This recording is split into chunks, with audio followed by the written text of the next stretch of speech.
আমাকে যে পাবে সেখানে মধু মধু করবে, বুঝছো? আমি একটা রসমালাই খাও খাও। 2 hours later.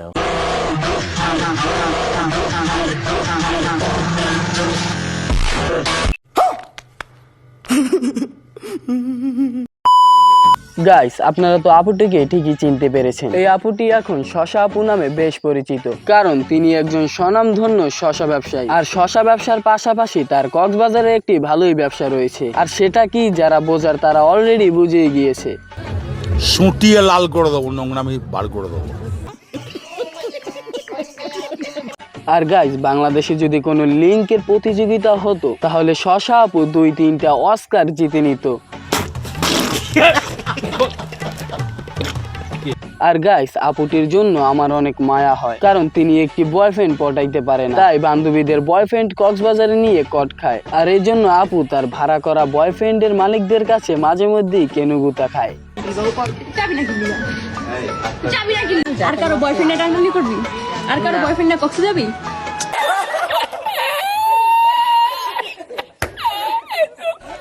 গাইস, কিছুদিন আগে একটি টক শোতে দেখলাম আপুটি অনেক কান্নাকাটি করছে এবং বলছে তিনি কক্সবাজার ঠিকই গিয়েছিলেন, কিন্তু ওই সব কিছুই করেনি। আর তার এই কথায় যারা বিশ্বাস করে নিয়েছেন তাদের জন্য এই ভিডিওটি।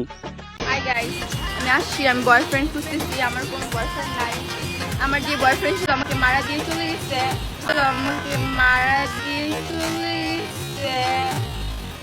গাইস, আপুটি নিজের মুখে বলেছেন তার বয়ফ্রেন্ড তাকে মারা দিয়ে চলে গিয়েছে। এখন আপনারাই বুঝতে পারছেন এটার মানে, কারণ বুঝলে বুঝপাতা আর না বুঝলে আমার চ্যাটার মাল।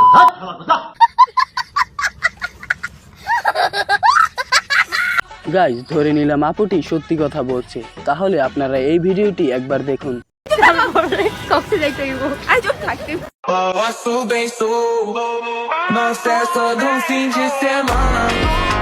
এখানে আপনারা কিছু দেখছেন কিনা আমি জানি না, তবে আমি অনেক ভালো কিছুই দেখেছি।